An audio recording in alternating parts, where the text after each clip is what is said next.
टूटू को सुबह सुबह हमने ना ये रखा धूप पे टूटू को, और अभी हम चलेंगे अपने मास्टर। कबूतर भी हमारे खुले हुए हैं बिल्कुल, कबूतर को आज ना धूप लगवा रहे हैं।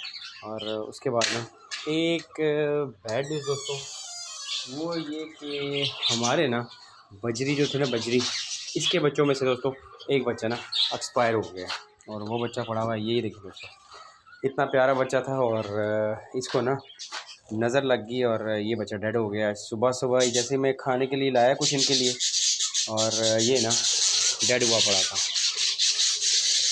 बाकी बच्चे अल्हम्दुलिल्लाह बिल्कुल ठीक हैं, लेकिन एक बच्चा जो हमारा था ना, वो ये डेड हो गया।